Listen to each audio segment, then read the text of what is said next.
जय हिंद। कल के वीडियो में हम आपको बताए थे कि चाइना अपनी फौज को 2.5 किलोमीटर पीछे खींच लिया है और भारत भी अपनी फौज को बुला लिया है लगभग 1 किलोमीटर पीछे। ये दोनों ही फौज एक दूसरे की बात को रेडी हो गए थे, लेकिन अभी एक नया विवाद सामने आ गया है। चाइना जो है वो गलवान घाटी से पीछे हटने को तैयार नहीं है। उसका कहना है कि हम एक ही शर्त पर पीछे हटेंगे जब भारत अपनी सड़क निर्माण कार्य को पीछे रोकेगा। इसके बदले भारत सरकार ने भी बहुत ही कड़ा एक्शन लेते हुए पूरा चाइना का जो LAC पड़ता है, यहाँ से लेके कश्मीर से लेके पूरा अरुणाचल प्रदेश का एरिया में यहाँ पर अपनी मिलिट्री तैनात कर दिया है। ये बहुत ही बड़ा सिचुएशन क्रिएट हो गया कि पूरे बॉर्डर पर फौज तैयार हो गई है और नेवी भी तैयार बैठी है नीचे से। तो समझते हैं गलवान घाटी को लेकर चाइना इतना सेंसिटिव क्यों है और दौलत बेग ओल्डी और सियाचिन से इसका क्या कनेक्शन है। देखिए, जो सड़क को लेकर विवाद चल रहा है ये काफी पुराना है। 90 के दशक में जॉर्ज फर्नांडिस थे, जो अटल बिहारी वाजपेयी जो प्रधानमंत्री थे तो वो रक्षा मंत्री थे। इन्होंने कहा कि जो चाइना से लगने वाले बॉर्डर एरिया है वो सेफ नहीं है, वहाँ स्ट्रेटेजिक सड़कों का बहुत ही अभाव है। स्ट्रेटेजिक सड़कें उन्हें कहते हैं जिस पर तोप टैंक कितने भी भारी व्हीकल्स को ले जाएंगे कोई असर नहीं करता है। बरसात हो, कितने भी खराब मौसम हो, कुछ प्रभाव नहीं पड़ता है। भूकंप के दौरान भी वो अपनी क्षमता को बनाए रखते हैं। अतः उन्हें आप कह सकते हैं कि हमेशा आपके लिए वो रेडी रहते हैं स्ट्रेटेजिक सड़कें। तो इन्होंने स्ट्रेटेजिक सड़कों के लिए ऐसे 61 स्ट्रेटेजिक सड़कों की पहचान की जॉर्ज फर्नांडिस। और आज जो विवाद इसलिए हो रहा है कि भारत सरकार का एक ऑर्गेनाइजेशन है बॉर्डर रोड ऑर्गेनाइजेशन BRO, उसने 75% सड़कों को कंप्लीट कर दिया है। ये सड़कें इतनी तेजी से कंप्लीट की गई कि जब अरुणाचल प्रदेश में इन सड़कों को बनाया जा रहा था तो वहां के गांव वाले अपनी जमीन को फ्री में दे दिया। हालांकि ऐसा कभी नहीं होता है, जब सड़क बनाए जाते हैं तो सरकार जमीन खरीदती है, लेकिन वहां के लोगों को सैल्यूट जो देश के लिए इतना सोचते हैं और अपनी जमीन फ्री में दे दिए कि हाँ यहाँ पे सड़क बनाइए ताकि हमारी आर्मी जा सके। अब यही सड़कें जो हैं ये यहाँ बन रही है आपका लद्दाख के एरिया में, दौलत बेग ओल्डी सेक्टर में। इसको लेकर चाइना ज्यादा विवाद कर रहा है। देखिए, एक सड़क है जिसका नाम है दारबुक स्योक। ये स्योक नदी को पार करके जाती है। दारबुक नाम के जगह से स्टार्ट होती है, इसलिए इसे दारबुक स्योक कहते हैं। जब ये एकदम ऊपर दौलत बेग ओल्डी तक पहुंच जाती है तो इसकी लंबाई हो जाती है 250 किलोमीटर। हम समझेंगे दौलत बेग ओल्डी क्या आता है। देखिए, ये इसमें जो हम रेड कलर से रंगे हुए हैं ये सियाचिन ग्लेशियर है। ये सियाचिन का एरिया है, ये इंडिया के कंट्रोल में है। उससे जस्ट पहले जो ब्लू कलर से कलर किए हुए हैं ये है आपका दौलत बेग ओल्डी का एरिया। ये दोनों जरूरी है। सियाचिन ग्लेशियर दुनिया का सबसे ऊंचा युद्ध का मैदान है, तो वहीं दौलत बेग ओल्डी भारत या कह लीजिए तो दुनिया के सबसे बड़े युद्ध के मैदानों में से एक है। किंतु यहाँ पर एयरपोर्ट है, एयरफोर्स रहती है। तो ये हमको यहाँ पर तो फौज दुनिया में ये सबसे ऊंची बैठ गई और यहाँ पर आप कह लीजिए तो एयरफोर्स भी बहुत ही ऊंचाई पे बैठ गई।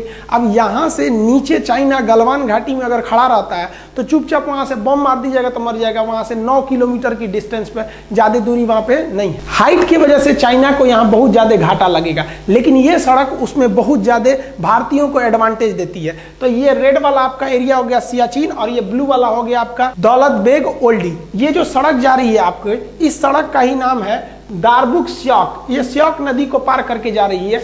अब ये जो सड़क जा रही है इस सड़क से चाइना को दिक्कत नहीं है। दिक्कत कब चालू हुआ, जब भारत ने इसी सड़क का एक लिंक खोल दिया इस साइड में, और ये जो लिंक था वो लिंक चला गया गलवान घाटी की ओर। अब बताइए, ये गलवान घाटी से केवल 9 किलोमीटर है। अगर ये सड़क नहीं रहती तो इस सड़क के अभाव में भारतीय फौज को गलवान घाटी में पहुंचने में 8 घंटे लगते, लेकिन इस सड़क के बन जाने के बाद वहां पहुंचने में केवल 35 मिनट समय लगेगा। अब बताइए, 8 घंटे की जगह आधे घंटे में अगर फौज पहुंच जाए तो वहां भारत के फेवर में हो जाएगा युद्ध। इसलिए चाइना कह रहा है कि हम तभी हटेंगे जब आप ये सड़क को काम रोकेंगे तब। अब इंडिया का ये सोचना है कि अगर आज हम सड़क रोक लिए तो कल तो तुम युद्ध के मैदान में भी कूद जाओगे और हमारी सड़क नहीं बनी रहेगी तो हमको घाटा लग जाएगा, क्योंकि चाइना का वादा उतना ही टिकता है जितना चाइनीज सामान टिकते हैं। भारत सरकार ने चाइना को सबसे ज्यादा जो जवाब दिया कड़ा, वो पर्यटक को लेकर टूरिस्टों को कह दिया कि आप भी जाके घूम के आइए दौलत बेग ओल्डी कैसा है, आप भी जाके घूम के आइए सियाचिन ग्लेशियर कैसा है। अब विदेशी लोग आए, अब घूमने वहां चले गए। अब विदेशी जब आए तो उनको परमिशन कौन देगा घूमने का? इंडिया। ये भारत के लिए सबसे बड़ा प्रमाण पत्र हो गया कि भैया मेरा जगह है, तभी ना हम घूमने के लिए उनको वीजा दिए हैं। तुम्हारा रहता तो तुमसे पूछ के आते। अब वो देश का वीजा हमारे लिए एक तरह का प्रूफ बन जाएगा। अब चाइना इसको समझ रहा है कि भाई ये गलवान घाटी कितना इंपॉर्टेंट है। ये जो सड़क है ये 14,000 फीट की ऊंचाई पर बनाई गई है, 250 किलोमीटर लंबी है। पहले जब ये सड़क नहीं थी तो ये स्याक नदी को पार करना होता तो एक टेम्पोररी ब्रिज था, इस पे हैवी व्हीकल्स नहीं जा सकते थे। लेकिन 2019 में भारत ने इस स्याक नदी के ऊपर एक भारी भरकम परमानेंट ब्रिज बना दिया। इस ब्रिज के बनने के बाद आर्मी के भारी भरकम व्हीकल, तोप टैंक इत्यादि को भी ले जाया जा सकता है। अब वहां पर हथियार पहुंचाने में भी दिक्कत नहीं होगा, इसलिए चाइना को ज्यादा डर लग रहा है इसके वजह से, इन सड़क और पुल के वजह से। लेकिन वो खुल के नहीं कह रहा है, हम हिंदुस्तानियों को वो फंसा के रखा है, मीडिया के थ्रू दबाव बनवाना चाह रहा है कि गलवान घाटी को विवाद है। विवाद गलवान घाटी को है ही नहीं है, विवाद चाइना को इस बात का है कि ये सड़क को नहीं रोकेंगे तो गलवान घाटी होकर भी चाइना का नहीं रहेगा, क्योंकि हाइट से हम लोग 14,000 फीट की ऊंचाई से हम लोग आराम से देख लेंगे, ओ चाइना क्या कर रहा है तुम वहां पर। युद्ध के मैदान में सोचा ईंटा चला के मार देंगे हम लोग। यहाँ चाइनीज गवर्नमेंट का प्रेशर उनकी आर्मी पर भी है, क्योंकि चाइनीज गवर्नमेंट के खुफिया जानकारों ने चाइनीज सरकार को बोला था कि भारत वहां बहुत ही खतरनाक सड़क बनाने जा रहा है। लेकिन चाइनीज गवर्नमेंट ने जब आर्मी से पूछा तो उनके आर्मी वालों ने कहा कि इतना भयानक भयानक पहाड़ है, वहां सड़क बनेगा कैसे? देख रहे हैं पूरा सीधे सीधे ढलान है, कहां से अच्छा सड़क बन पाएगा? इतना बड़ा बड़ा पहाड़ है, सड़क नहीं बन पाएगा। गवर्नमेंट आप टेंशन नहीं लीजिए, हम लोग है ना। दिक्कत कब हुआ? जब ये सड़क बनकर तैयार हुआ तब। देखिए ये सड़क ऐसा बना दिया, इंडिया वाले भी बताइए, इतना भयानक सड़क बना दिया सब। अब इसमें जो सेना की जो गाड़ियां चलती हैं वो बुलेट ट्रेन की तरह भाग रही हैं सब। इन सड़क पर पानी भी नहीं लगेगा, क्योंकि जहां तक सड़क गई है वहां तक पैरेलल नाला लेके गया है, दोनों ओर से पानी भी नहीं लगेगी। स्ट्रेटेजिक सड़क इतनी भयानक लग गई कि चाइनीज सरकार अपनी आर्मी पे भड़क गई कि रे चोट्टा कहीं का, तो बोला था कि सड़क नहीं बनेगी, कौन सी बना दिया देख तो। अब युद्ध के मैदान में धड़ाक से फौज उतार देगा, तू लोग मुंह ताकते रहना। चाइनीज सरकार का उनकी आर्मी पर गुस्सा एक बात और से है कि ये जो दौलत बेग ओल्डी है, इस दौलत बेग ओल्डी पर जब भारत ने अपनी एयरफोर्स को उतारा था तो एएन नामक विमान को उतारा था। ये छोटा सा जहाज है, इसमें 30-40 लोग बैठते हैं। तो इस पर चाइनीज आर्मी ने कुछ खास एक्शन नहीं लिया था, कहा था 30-40 आदमी के जहाज में क्या होगा। लेकिन इंडियन एयरफोर्स ने एक और खतरनाक काम कर दिया। एयरफोर्स ने पहले तो उतारा ही छोटका विमान एएन नामक छोटा सा, और जब ये उतर गया सक्सेसफुली तो यहां उतार दिया अपना C-17 ग्लोब मास्टर और हरकुलियस नामक भारी भीषण विमान। ये विमान जो है ना भीम है एकदम, समझिए तो 70 टन उठा के उड़ जाएगा। एक हाथी 10 टन की होती है, 70 टन उठाएगा, 7 गो हाथी को लाद के उड़ जाएगा। इतना किसी भी मौसम में उड़ सकता है, पहाड़ के बीच में भी उड़ सकता है। आप इसे देखिए कितना खतरनाक ये लैंडिंग करता है। भारत ने जब दौलत बेग ओल्डी में अपना सबसे भयानक विमान C-17 ग्लोब मास्टर को उतारा तो चीन में खलबली मच गई, क्योंकि एक बहुत विशाल विमान है और इतने पहाड़ी वाले एरिया में इस विमान को उतारना एक तरह से काफ़ी चैलेंजिंग था। किंतु भारत ने इस बड़े भारी भरकम विमान को दौलत बेग ओल्डी में सक्सेसफुली उतार लिया।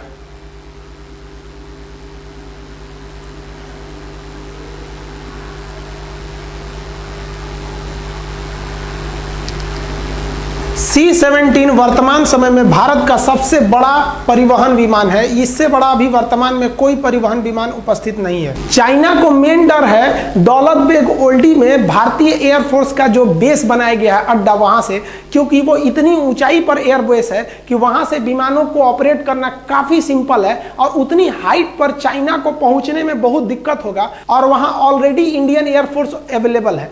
अब ये एयरफोर्स अगर चाइना के ऊपर दौलत बेग ओल्डी से धावा बोल दिया तो चाइना कुछ नहीं कर सकता है, क्योंकि सड़क अगर बन गई तो आर्मी सड़क से आएगी और चाइना अगर सड़क को तोड़ना चाहेगा तो ये देखिए ये बैठे हैं सब आराम से, दौलत बेग ओल्डी से धो देंगे सब वहां पे। तो चाइना को लग रहा है कि अभी रोक लो इंडिया को ये सड़क बनाने से, नहीं तो गलवान घाटी निकल गया उनके हाथ से। चाइना को तो 2 झटका लगा, एक सड़क बनाने से और एक दौलत बेग ओल्डी में उनकी एयरफोर्स जो इंडिया का बन गया है उनसे उनको टेंशन है। उससे भयानक टेंशन उनको आ रहा है अब सियाचिन ग्लेशियर से। ये जो सियाचिन ग्लेशियर है ये दुनिया का सबसे ऊंचा युद्ध का मैदान है और इसी सियाचिन ग्लेशियर के इधर से चाइना एक सड़क ले जा रहा है, CPEC, China Pakistan economic corridor. इस सड़क के माध्यम से चाइना चाहता है कि वो भारत का चक्कर न लगा के आए हिंद महासागर से, इधर से ही चला जाए। अब बताइए, अगर इधर से इनकी ट्रक सामान जाएगा और भारत से युद्ध करके सोचेंगे उधर से चले जाएं, तो यहाँ हमारा सियाचिन ग्लेशियर है, युद्ध का मैदान दुनिया का सबसे ऊंचा, और यहाँ दौलत बेग ओल्डी में हम अपना हर एक विमान जहाज उतार के देख लिए। और सियाचिन ग्लेशियर में हम लोगों ने हेलीकॉप्टर लैंडिंग हर एक चीज को करा दिया। वहाँ हेलीकॉप्टर नहीं उतर सकता था, जहाज नहीं उतर पाती थी सर, लेकिन भारतीय एयरफोर्स ने कर दिया। आप वीडियो में देखिएगा कि कैसे वहाँ लैंडिंग की गई।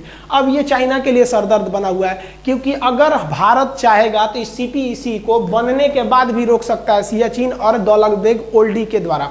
सियाचिन ग्लेशियर इतना दुर्गम एरिया है कि वहाँ सैनिकों को ऐसे जाना पड़ता है बर्फ में, जैसे मूवी वगैरह में जाते हैं लोग पहाड़ पर, और इतना कठिन जगह पे जाके वो लोग ड्यूटी करते हैं। लेकिन इंडियन एयरफोर्स ने उस सियाचिन ग्लेशियर पे अपना ध्रुव हेलीकॉप्टर उतार दिया, चीता उतार दिया, चेतक उतार दिया, MI हेलीकॉप्टर को बना रहा है, LCH हेलीकॉप्टर को बना रहा है। आप कहेंगे तो एयरफोर्स के जितने भी हेलीकॉप्टर हैं और विमान हैं उनका एक अलग वीडियो बना देंगे। और सियाचिन ग्लेशियर पाकिस्तान के कब्जे में चला गया था 1984 में, कैसे हम लोगों ने ऑपरेशन मेघदूत और ऑपरेशन राजीव द्वारा हम उसे वापस लेके आए थे, इसके लिए हम अलग वीडियो बना देंगे अगर आप कहेंगे तो भारत ने यहाँ पर अपना जो जहाज उतार दिया, इससे चाइना को एक बहुत बड़ा सरदर्द है कि इधर से जाएगा गलवान घाटी और उधर से जाएगा CPEC सड़क। इस एरिया में छोटे हेलीकॉप्टर को भी उड़ाया जा सकता है और आराम से यहाँ पे ऑपरेट किया जा सकता है। इस वजह से चाइना को यहाँ पर एक ज्योग्राफिकल घाटा लग रहा है हाइट को लेकर, क्योंकि उधर से चाइनीज एयरफोर्स इतनी हाइट पे आएगी जब तक ये लोग हाइट पे पहले से अवेलेबल है। वहाँ पर भारत सियाचिन ग्लेशियर पर हेलीकॉप्टर भी उतार सकता है, वहाँ अपनी सैनिकों को, रसद, सामान सामग्री को, हेलीकॉप्टर जैसे चीता, चेतक, ध्रुव जैसे हेलीकॉप्टरों को वहाँ आराम से उतारा जा सकता है और वहाँ पर रिफिलिंग तथा रसद, सामान इत्यादि को पहुँचाया जा सकता है। ये चाइना के लिए एक बहुत बड़ा थ्रेट साबित होगा, क्योंकि यहाँ हेलीकॉप्टर उतारना बहुत ही बड़ा चैलेंजिंग होता है। आप चारों ओर देखिएगा केवल बर्फ ही दिखाई देगा। साथ ही इंडियन नेवी ने कहा है कि इसका जो ईस्टर्न फ्लीट है यहाँ पर हालात ठीक नहीं है, अतः ईस्टर्न फ्लीट को हम आगे भेजने के लिए दिशा निर्देश दे रहे हैं। अब यहाँ से इंडियन नेवी भी तैयार बैठी है इधर से जाने के लिए अपने पूरे फ्लीट के साथ, कि अगर कहीं इधर में कोई दिक्कत हो रहा है तो हम यहाँ चले जाएंगे। इस बार गवर्नमेंट ने सबसे तगड़ा एक्शन लिया है कि तू ससुरा हमको गलवान घाटी में घेरो, और हम तैयार बैठे हैं कहाँ पर, पूरा यहाँ से लेकर यहाँ तक ऊपर के बॉर्डर पे रेडी बैठे हैं आर्मी से, यहाँ बैठे हैं हम लोग पूरी तरह से एयरफोर्स को, और नेवी भी इधर तैयार ही बैठी है। आओ अब देखते हैं हम लोग। अब तुम गलवान घाटी ले लो। अगर थोड़ा भी युद्ध हुआ, 10 दिन का भी युद्ध हुआ ना, तो युद्ध किसी के परिणाम में जाने वाला नहीं है, क्योंकि दोनों अब परमाणु संपन्न देश है। तो एक बात तो कंफर्म है कि भारत के लोग चाइनीज सामानों का उपभोग करना पूरी तरह से छोड़ देंगे और चाइना को व्यापार घाटा बहुत ज्यादा लगेगा। चाइना बॉर्डर पर डेली चाइना की ओर से अलग अलग प्रोपेगेंडा को फैलाया जा रहा है। मीडिया में चाइना इस तरह से प्रस्तुत कर रहा है जैसे चाइना 8 किलोमीटर घुस गया है, 10 किलोमीटर घुस गया है। ये आप लोगों के ऊपर दबाव बनाने के लिए बनाया जा रहा है। इंडियन आर्मी वहां पे खाली नहीं बैठी थी कि तुम घुस जाओगे, हम लोग कह देंगे हाँ आइए। इंडियन आर्मी घुसने नहीं देती उन लोग को, लेकिन ये खबर पाकिस्तान और नेपाल के थ्रू इंडिया की ओर भेजा जा रहा है और तरह तरह के साइकोलॉजिकल दबाव बना रहा है। आप भी ये सोच रहे होंगे कि इंडियन आर्मी क्या कर रही थी, ये केवल उनका दबाव है ताकि आप ये सोचकर डर जाइए कि आप चाइना से मुकाबला नहीं कर सकते। ये बात गलत है कि चाइना हमारे ऊपर दबाव बना रहा है या हमारे फौजी उनको घुसने के लिए अंदर जगह दे दिए थे, एकदम गलत है। ये सही है कि स्टैंड ऑफ हुआ है, दोनों आर्मी खड़ी है, लेकिन ये खबर गलत है कि वो हमारा 8 किलोमीटर कब्जा कर लिया है, 6 किलोमीटर कब्जा कर लिया है। ये आपको फेसबुक, व्हाट्सएप इत्यादि के माध्यम से जानबूझकर आप पे दबाव बनाने के लिए किया जा रहा है। इंडियन आर्मी पूरी तरह स्टिक है। अगर हम डरे होते तो कभी भी इतना बड़ा एक्शन नहीं लेते कि इस कोरोना के बीच में भी अपनी पूरी फौज को लगा देते पूरे LAC पर। नेवी को भी हम लोग तैयार रहने के लिए बोल सकते थे, एयरफोर्स को भी बोल दिए। और अभी हाल ही में अमेरिका से एक तो गुप्त समझौता की ओर भारत बढ़ रहा है कि अगर हथियार, गोला बारूद की कमी हुई तो आप तुरंत सप्लाई दे सकते हैं या नहीं। ये भी अभी बात चल रही है भारत और इजराइल और अमेरिका के बीच में। अतः भारत अगर पीछे हटने के मूड में रहता तो ये सब कुछ नहीं करता। हमारे हिसाब से भारत सरकार ने जो पूरे LAC पे फौज लगा दिया वो एकदम बेस्ट काम किया है। आप क्या सोचते हैं, गवर्नमेंट ने ये डिसीजन सही लिया या गलत लिया? नेवी को तैयार रहने के लिए, नेवी को काउंटर करने के लिए बोला गया, क्या ये गवर्नमेंट का डिसीजन सही था या गलत? आप कमेंट करके बताएंगे। जैसा अपडेट होगा फिर बताएंगे। मिलते हैं अगले वीडियो में, तब तक